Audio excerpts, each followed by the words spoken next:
Hello and welcome to Next 2.0 on WQLN PBS NPR. Next, it's produced by the Public's Voice Media. I am your host, Marcus Atkinson, flying solo today. If you want to know more about Next 2.0, you can go to Facebook and like the page. You can follow us on Instagram at Next 2.0 Erie. There, you can keep up with upcoming show promos, events, and clips about what's next for our communities and our democracy. Thank you so much for tuning in. 2024 was an interesting year, and I had a lot of eventful things happen on air and in my life personally. None more eventful when it comes to media, though, than going viral on TikTok. I've heard the expression before. I've heard people talk about their own experiences with things like this before. And I got to tell you, it really took me back when I opened up the page and saw all of these hits just continue to add up, almost like hitting, the jackpot on a slot machine. It's just this sea of red, just ping, ping, ping, ping, ping. And it was exciting. First video I dropped on TikTok, I think I want to say I got 50 some odd views. And I thought, how do you get 100 views on this thing? And then I made it a goal to get 1,000 views. And I was doing all sorts of slick things at first, just trying to be clever. And I thought, you know what? Do what you do on your radio show. Just express yourself and let the chips fall where they may. If people disagree with you, they disagree with you. If they agree with you, great. If they are saying he's full of hot air, then that's what it is. But either way it goes, do what you've always done. Fire the mic up, say what you think, and let it go. And so I started doing that. And next thing you know, I hit a post that ran 1,000 views. And I thought, okay, we're on to something. Then I opened it up one day and gave my thoughts on the P. Diddy trial.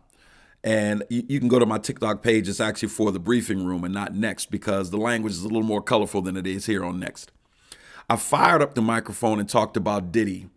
And that video that you can see on my briefing room page just went through how disappointing or frustrated I was when Diddy settled with Cassie and he released a video singing the song "I'm Still Standing." And then when we analyzed the affidavit on the show, it dawned on me that there was so much potential criminal behavior in this affidavit that it was shocking and surprising that it didn't really hit him, that even though he settled with Cassie, he could still end up in jail. That kind of went over his head. So while he was strutting around in the apartment, I was surprised and a little appalled, like, Diddy, what are you thinking? In any event, that post ran to like 70,000. I thought, my goodness, and that was exciting, and I watched that. But then this latest post that I'm talking about on the show today was when Joe Biden pardoned his son Hunter. And all the belly aching just started, boy.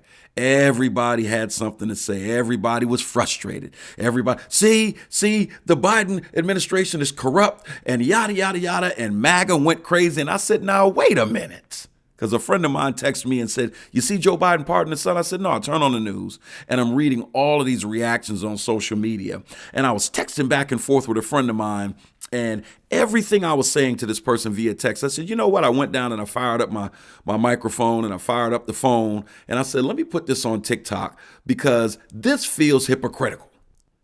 You elect this dude with all of these flaws and all of these legal issues.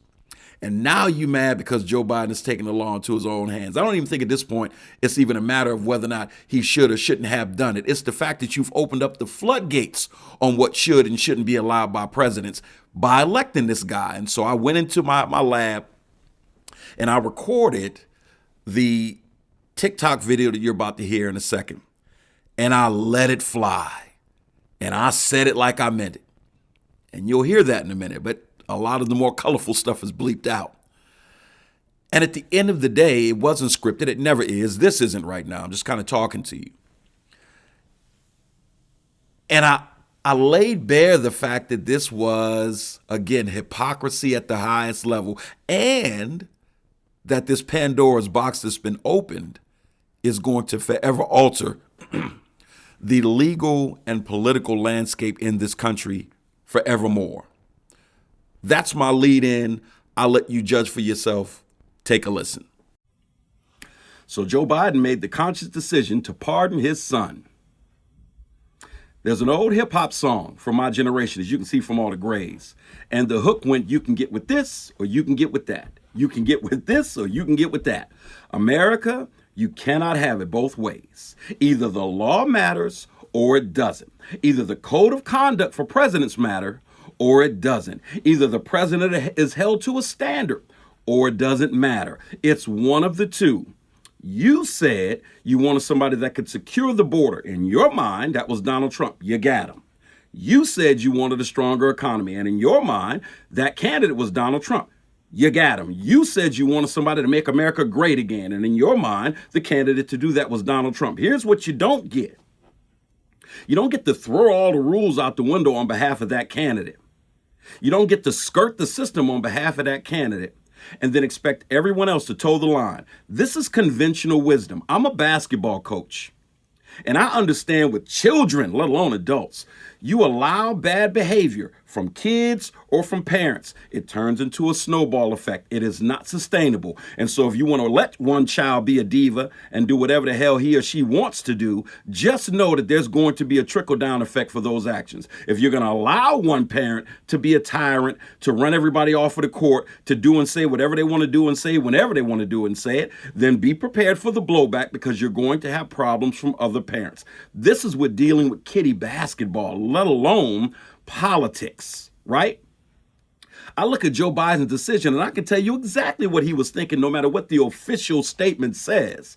If this dude can have 34 felonies, if he can pay off the porn actress with campaign financed funds, if he can be found liable of sexual assault, if he can say just grab women into so-and-so and be all on radio for it, if he can say all that he said about everyone that he said it about on the campaign trail, if he can put all of these unqualified folk in cabinet positions, then why in the hell am I letting my son go to jail if you, the American people, have made it clear in large numbers that it doesn't matter, that you don't give a damn about right or wrong, that you don't care about the code of conduct?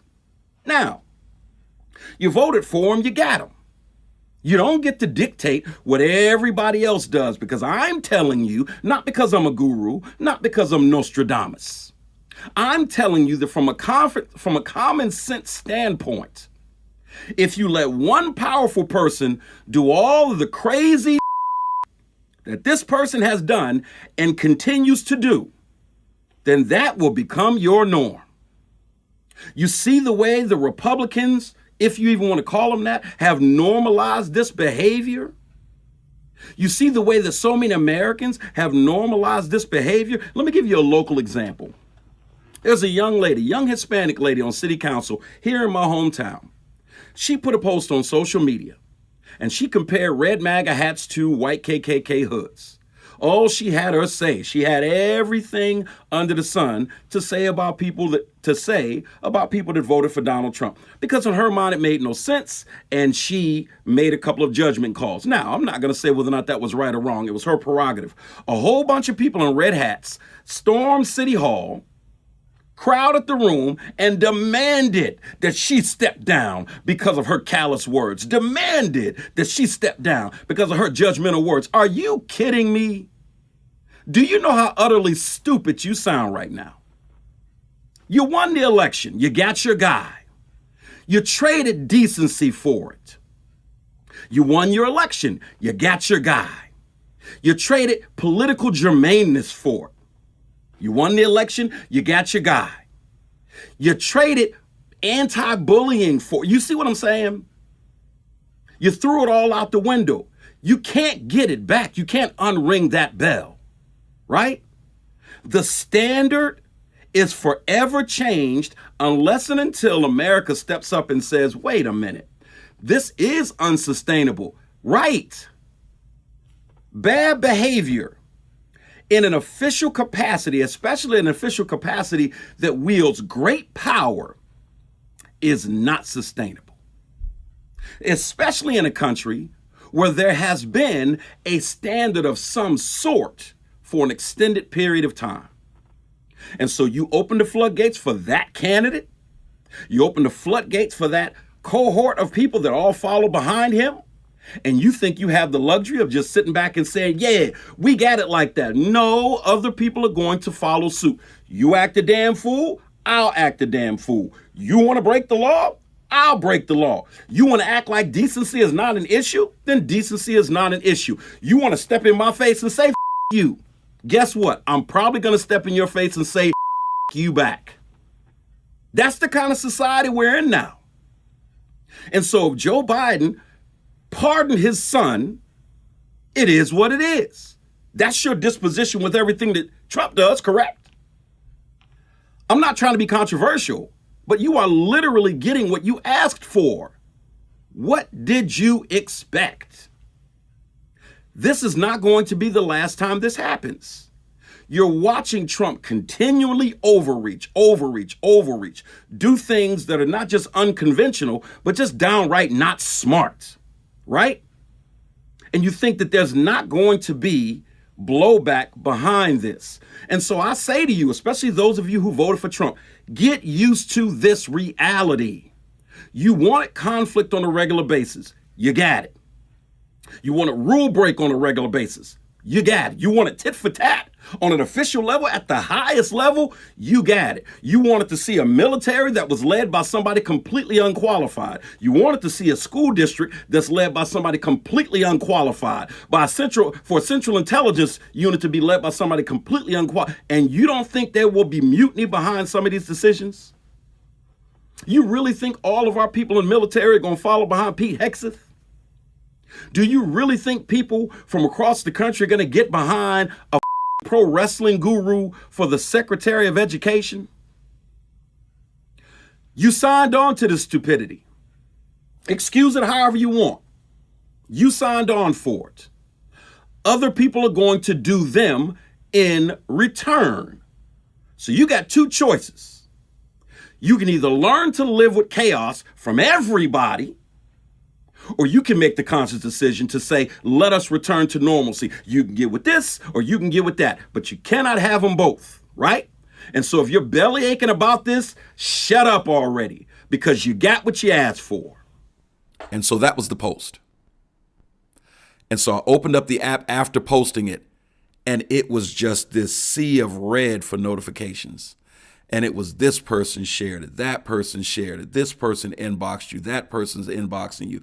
This person said, hey, man, you're my hero. This person is saying, you're a jerk, Trump 2025. And the list goes on. But it just took on a life of its own, and it grew and it grew and it grew. And to be honest with you, I haven't posted a thing since then. That was several weeks ago. It was in December. And even today, I opened up the app and it's still growing. It's still going. People are still inboxing me and it is still being shared. And it went from, 10,000 to 20,000, 100,000, and it kept growing and it hit 1 million. And I thought, this is ridiculous. And it kept growing. It hit 1.5 million. I said, well, this thing actually hit 2 million. It hit 2 million.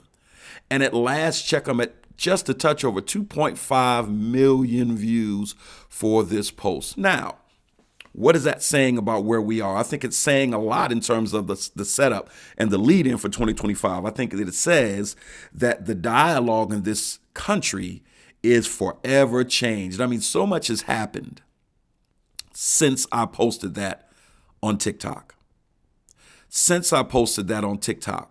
We've had the shooting of the United Healthcare CEO in Manhattan.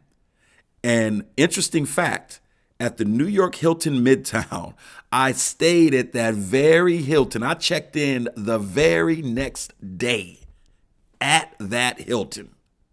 Now, some people were concerned. Marcus, are you concerned about your safety? The shooting just happened. Well, the event that I went to at the New York Hilton Midtown, the featured speaker was Josh Shapiro, the governor of Pennsylvania. So I said, that's going to be the safest hotel in all of Manhattan while we're there, especially after this. But I was there the next day. And I read all the posts all throughout social media, Facebook, Twitter, X, TikTok, Instagram. All of these people had opinions about what should happen to this supposed shooter, Luigi Mangione. And America was taken aback by how much he was lionized and how much they made him out to be a hero. Now, I want you to understand this. The TikTok post you just heard really came down to, as I pointed out, that you can get with this or you can get with that. You can't have America both ways. And you've got a president now who's about to go into office and empower mega billionaires. It's already started with Elon Musk. When you see the showdown over the debt ceiling, which Trump didn't get, he took to Truth Social, and Elon Musk took to X, and they were threatening people to get primaried if they didn't follow his orders and raise the debt ceiling. That didn't happen. I tell you what did happen, though, is to eliminate the oversight for American business ventures in China. That was taken out of this bill they fought over. Now, guess who benefited from that? Elon Musk. So what's fascinating about this is, one, does that make America great again, in your opinion? You've got Musk, who's about to do another Tesla company or plant in Shanghai. This was his goal from the beginning. And the fact that he took it and he ran with it, and Trump was swept into his tailwind. The first billionaire at the table is not just at the table, he's running stuff. And tons of other billionaires are poised to make a lot of money off of this. Why am I going there? Because if America is cheering on Luigi Mangione, because in their mind, he took out a predatory healthcare giant that does not care about people at the sake or at the behest of profits. How do you think America's going to react to billionaires running the show on their tax dollars? There's so much duplicitousness going on as we go into this administration. And I don't care who you voted for. This was the whole objective of this post on TikTok. And I think it's one of the reasons that it's running, whether you agree or disagree. Because I think that most people understand that this duplicitous nature of politics that we're going into, this duplicitous season, is going to eat away at the fabric of our democracy. There is no way around it. And so for everything this future president has said, he is already starting to do things that weakens the idea of America. And the fact, as I stated in that video, that we had to lower the bar at knee level to even get this guy into the White House forever changed the standard for presidents going forward. And so Joe Biden pardons his son, and you're up in arms. You do know that this is going to be the worst reality show you've ever seen in 2024. And we're here for it. We're going to record about it. We're going to interview people about it. But just know, whether you voted for or against the incoming president and his administration, that the game has changed, and it hasn't changed for the better. And that so many rules were thrown out the window that now the new question is, well, what is the rule of law? It's just like with AI. I said on my show before that the rise of AI is going to spark the debate of what is truth. People thought that was propaganda. They thought that was me being an alarmist. And now all of a sudden you see videos. Is it a real video? You don't know half the time. You get a robocall. Is that a real person? You don't know half the time. You read a news article.